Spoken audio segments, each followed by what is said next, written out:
And we are live. Hello! Hello, everybody! Hello to everybody in chat. This is the Loresworn Live Europa Universalis 4 Total Newbie stream, where you're going to learn to play Europa Universalis 4 along with two people who have, I can't say never played it now, because we tried we've played it for like 5 minutes. We tried to do this once before. And I have like 1,000 hours on Age of Empire. I'm just gonna say. There you go. 1,000 hours. Yeah, we had some technical issues, but we're back this week. I am TJ, Asa TJ on Twitter, and with me today are Chloe and Brianna. Hello, hello. Yes, hello guys. The proverbial newbies of the EU4 newbie stream. We're actually the literal newbies. Yes. That's not true. In the Not just ironic it's not just way, a proverb. In the actual yeah, way. actual real newbies. And so basically, we have got. I'm gonna bring up the player map mode here, if I can remember where the hell it is. Players. So Brianna is on Loresworn 1, which is actually my account, which is hosting the game since I have all the DLC and all that good stuff. She's playing as Norway. Chloe is Chloe Lizzo 5 playing as Denmark. Yep. And I own Norway. I'm just gonna say that because Brianna keeps starting shit, and I'm like, okay, honey. That's true. Norway and Sweden begin in a diplomatic or in a personal union with Denmark. So at this point in time, in 1444 AD, the King of Denmark was also the King of Norway and Sweden. It's called the Kalmar Union. So Norway and Sweden will almost operate as vassals of Denmark until Brianna decides she doesn't like that anymore, which I'm assuming Which is going to be right away. Going to be pretty quick. Honest. Like, she's already said it. I will fumble my way to kicking your butt. So I'm in observer mode, which means I can basically just switch between countries. I'm not actually playing a country, and I'll be able to sort of coach the two of them through EU4, which hopefully if you're new to EU4, you should also learn some things, because I'm thinking they'll be asking a lot of the same questions you're probably asking yourself when you start up this game if you don't play it a lot. What do I do? Such as, what do I do? Literally my first question, I was like, and DM was trying to show me, and he's like, just play the game. And I literally looked, I was like, there are so many buttons. Yeah, there are a lot of buttons. If the audio sounds a little echoey, we are aware of that. We're actually trying to do a one mic setup today because we have an audio mixer on the list of things we need to get. It's not on the list of things that we have just yet. So hopefully we'll be a little less echoey in the future. But for today, this is the best way we could figure out how to do it.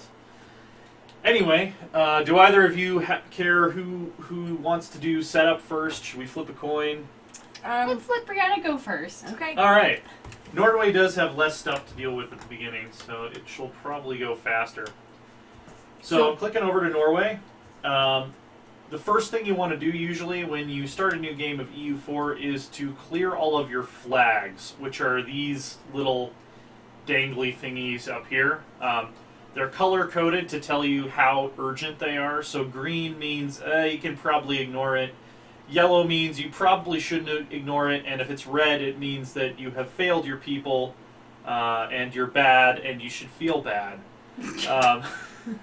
So it looks like, Brianna, the first one you have is this little scroll with the X on it, which means you need to select a mission. Okay.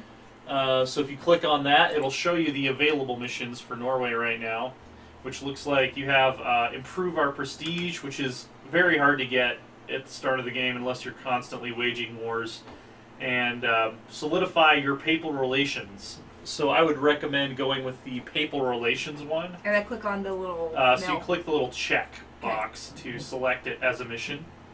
And so what it wants you to do, basically, is that you want the Pope to have an opinion of at least 100 with you. So if you scroll down to Italy, you will find a cream-colored country called the Papal States, way down south, so you might want to scroll out a little bit. Yeah, I'm trying to figure out things. Okay, that's not Italy. Mediterranean Sea Italy. down there. Hashtag mouth problems. No laughing. And so, I'm used to Photoshop. I'm not laughing. I'm about I'm ready just to hashtagging click the what you're Photoshop doing. buttons. Right, so, yeah, you see the big purple blob, Yep. that's, I think that's Sicily, and then the Papal State is the cream-colored country right next to it. So click on Papal State. So go ahead and click on any other provinces, and you want to bring up the diplomacy screen, which is the blue button called diplomacy, Found it. and then you go to relations, actions, and improve relations. Okay, relations is this thing. There's a menu with little plus signs, and We did this last time. yeah, Where's the menu? I don't know. right there, your mouse is on Okay. it. So So find relations actions Found it. and improve relations.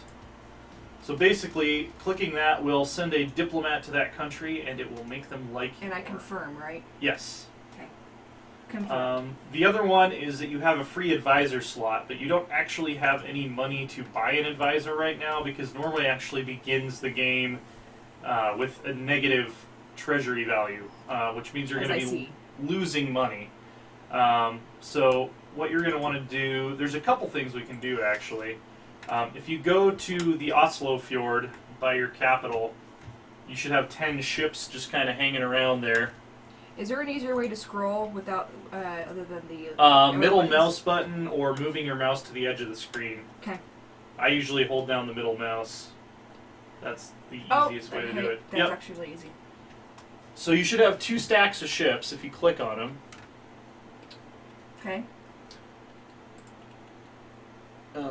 You'll need to click on the number, I think, to actually select them. Okay. So those are light ships. Light ships are basically trade ships, so you'll want to give them a mission to increase your trade income, which is the little, it's like a little envelope in At the bottom. Yeah, that one right there. The select mission. Yep, and give them a protect trade mission. And I would say probably for Norway, I'd go with the North Sea. That's where a lot of your trade money is going to be coming from. Okay. And so that will, I'll explain these real quick if you're new. These, this very complicated looking interface is the trade nodes. Basically, money flows along these arrows from node to node, and you can either, the way I describe it usually is you can either tip money from one money bucket into another money bucket, so basically moving trade along, or you can collect trade from the money bucket that, it's all flowing to. So the idea is you want to colonize North America and bring all of the goods back along these trade routes. To do that, you will need light ships protecting your trade routes, which will give you higher share of trade and more money. Pirates! And you can also hire pirates. I want to be a pirate nation. So if you go to your other stack of ships, the 7, you have 2 carracks and 3 cogs, I believe. So click on the stack again to select the other ships. And then there's a little anchor icon along the right-hand side called Mothball. Go ahead and click that. Basically, that means you're putting those ships out of commission for now, which will save you money, but it will mean that it'll take some time to get them back in working order once you go to war. So the other thing is if you click on your country flag at the top left, Okay. and then you go to the military screen, which is the helmet with the sword behind it, Okay. and there'll be, you have 2 out of 2 forts active. Since we're not at war right now, click on the little spider web with the tower, which is down towards the left. So that'll mothball your forts. So you won't be paying maintenance on those. And at that point, you should be making positive money again. Yes, right. If you start out with a country that is in the negative, those are some things you can do to get back in the positive. Let's go ahead and go through all these menus real quick on the country flag icon. So start with the crown, your government screen. There's really nothing we can do here right now because you don't really have money to be hiring advisors, I don't believe.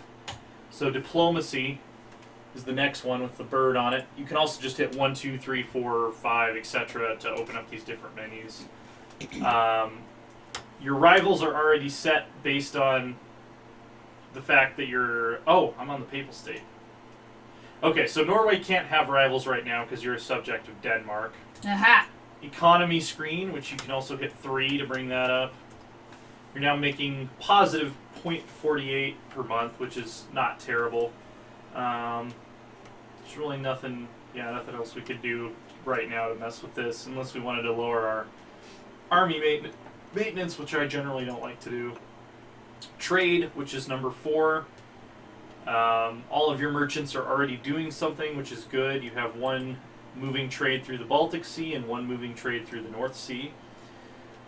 Technology, not going to have enough monarch points to get any technologies yet. Ideas, again, you won't be able to get those for a while. We've already done missions. Stability and expansion, which is number 8. Looks like we're pretty good here. Religion, 100% Catholic at this point. So, and then subjects and estates, we don't really need to worry about right now. So let's switch over to the great nation of Denmark. Woohoo! Right. And you actually have a red flag, which Yep. is too few rivals. When you're a major power, you need to have rivals in order to build up power projection. Okay. Which basically is like how much are you exerting your force over other nations. Right, so I think what I did last time, and I kind of want to do this time again, I want to pick Novgorod. Novgorod, there you go. Alright. And, keep okay, the there it just Russians. showed up for me. I just saw a rival announced. What was the other one you picked? Novgorod, did I pick, I think I might have picked Scotland. You might have, yeah, because England already kind of likes you. Exactly. And picking Scotland as a rival will make them like you even more. Right, and then my third one, I don't actually remember what I did for my third one. So your choices are Lithuania and Venice. Venice is a lot further away, so they'd be less likely to attack you. Right. But you would also have limited options to attack them. So does setting up a rival mean that eventually you need to conquer these people? It doesn't mean you need to conquer them, but it means that they will not like you and you will not like them. Okay, I'm just gonna, we'll go with Venice. Venice is enemies with Hungary and Burgundy, and Lithuania is enemies with Teutonic Order, Crimea, Muscovy, the Ottomans. Yeah, Lithuania. I would go with Venice because Lithuania might be a good ally against the Russians. The Russians. Yeah. Yep.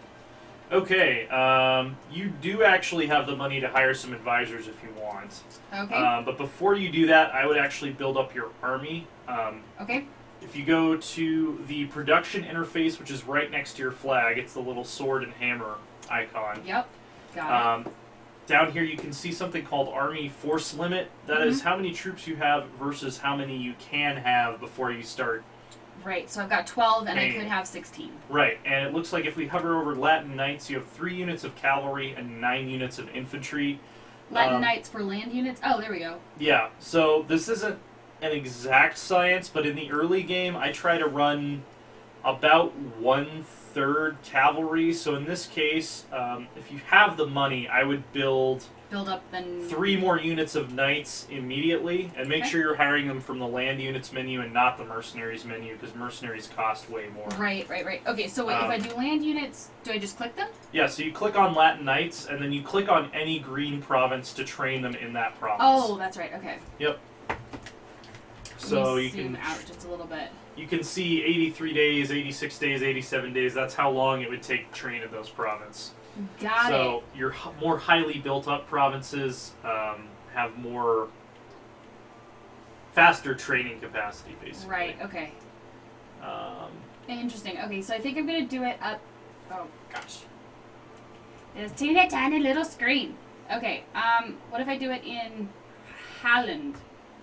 Yeah, you could build them all along the mainland of the peninsula here if you wanted. So there's one. I'll just do it there. It's actually better to spread them out because otherwise they have to wait for the other one to train first before they can start training. Oh, dang it. So if you click the minus icon, it'll take one off of that province. Okay, so I've got, there we go. Now there's a province down here. I'll do that one. And then a province over here. Boom. Okay, so that's 3.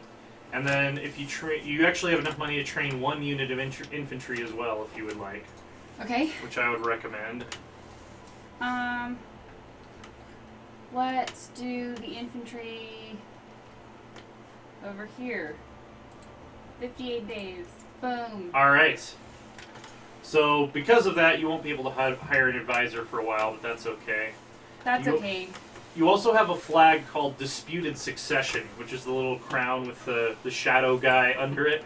Right. Which basically means the following countries don't have a strong heir, and if you have a marriage with them, you could potentially claim the throne of that country, but it's probably a little early for that. Okay. So wait on that for a little while? Yeah, so I would leave that for now. Alright. You kind of have to plan ahead if you want to go that route. So you need to pick a mission. You have improved prestige, which again I don't recommend, especially for a beginner player. Right. I think I wanted to do Danish trade. So yeah, Danish trade. Because I'm gonna become a pirate nation. Requires you to own Lübeck down here in Germany. You have to own Danzig, which is over here. It's currently owned by the Teutonic Order on the Baltic coast. Yep. And you have to own Neva, which is this little Russian city way over by Lake Ladoga in the Gulf of Finland. And we picked that because I'm already rivals with Russia, so can't do anything. So that's a pretty good mission. For completing it, you get 10 years of +10 trade efficiency, which is quite good. So it now says you have claims on those 3 provinces because you selected those missions, which means that you can attack any of those countries at any time. Now, in EU4, though, one thing you always have to be aware of is the political situation. So you might say, oh, Lübeck, they're one province. They don't really have any allies, it doesn't look like. Wait, I just have to point out something. The song they're playing right now, I totally sang this song in choir back in the day. It might not actually be the same song that you're hearing as the one that the viewers are hearing, because we started up the game at different times. That's true. There is a song. It's like da da da da da da da da da da. It's a Hungarian song. We sang it in Hungarian. Actually, I don't think that's. Did you take Hungarian? No, but our choir director was a badass, and she taught us how to say it properly. There you go. Sorry. Right. So digression. Lübeck is a difficult target for a number of reasons. For one thing, they're the leader of the Hanseatic League, which is Riga, Oldenburg, Magdeburg, Lüneburg, Bremen, and Hamburg. So those cities, which historically were united in a sort of confederation called the Hanseatic League, you can see them in pink here when I go to diplomatic mode. They will defend each other. So if you declare war on any one of them, they will. And I got booted out of chat. One sec here. They will all fight together. But more importantly, Lübeck is a member of the Holy Roman Empire, which is this multicolored blob here. Right. And if you attack any member of the Holy Roman Empire, the Emperor, which is currently Austria, is compelled to defend them, basically. Yeah, well, I kind of want to attack Russia up there first. Right. Because the Holy Roman Empire doesn't care about Novgorod. So if we look at the other options, so Danzig is owned by the Teutonic Order. They currently have no allies. So they would actually be a very easy target right now. And then the other city you have a claim on is in Novgorod, which they currently also have no allies. Okay. They are also, though, super high up there. They are. So, but you do share a land border with them because Sweden is your vassal. Oh. But, as we forgot, and then later discovered last time, Denmark actually starts out with pretender rebels in Gotland. So, this is a rebel faction. Freaking they want rebels. to install Eric I Griff as king. He's a 4-2-3. I think he's actually... Oh no, he's much worse than the king you have right now. Christopher III has amazing stats. He's 6 in diplomacy, 6 is the maximum. Woohoo! 6 in administration, 5 in diplomacy, and 5 in military. Brilliant. So we definitely don't want this guy to become king. His 10k people start out in Gotland, and they are going to be relocating to Bleking pretty quick here, so... So what do I do? It might be smart to move your army to that province. Okay. And you're also going to want to... I want to move them to Bleking? Yes. Do I just click on them? You click on the army and then you right-click on the province to send them there. And you're also going to want to... Do I have to wait for that? Wait. Well, the game is paused right now. Oh, okay. So they will go there when It will just go. So I click on them and then yeah. I click over You'll also there. want to assign them a leader. So you'll see at the top of the card for the army, there's first army and then no leader. Okay. If you click on where it says no leader, Uh-huh. and then you click on the plus sign with the gloves to recruit a general, it'll cost you 50 military power. Okay. And go ahead and hit OK. So Jorgen Niels Rosenhorn. What? What's that? I have Niels Moth. Oh, that's weird. He's called Jorgen Rosenhorn on my screen. Ah! That's weird. So yeah, click on him, and he'll become the leader of that army. Boom. And they are going to be ready to head out. The last thing you'll want to do is to do what Brianna did with her ships. So click on the little stack of ships here on the Earth. Wait, do I need to move the army first? Oh, yeah. Okay, so you guys Yep. go over here. Boop. Do I just click on them and then click on the... You click on them and you right-click on where you want them to go. Okay.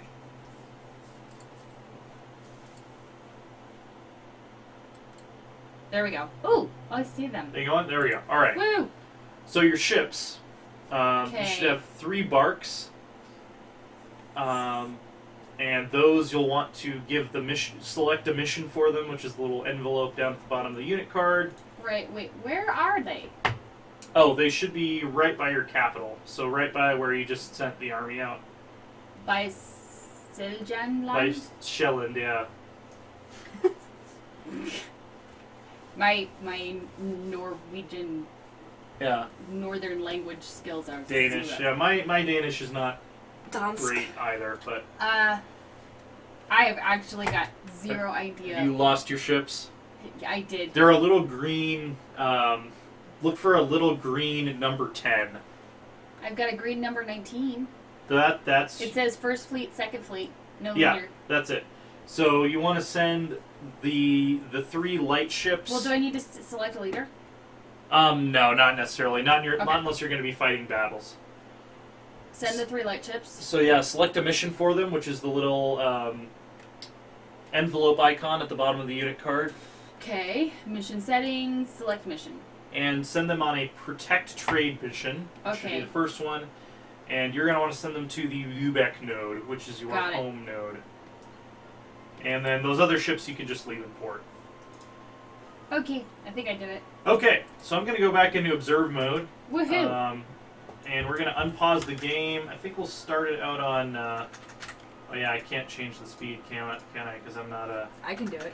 Yeah, change the speed to speed 2 by hitting plus on the numpad.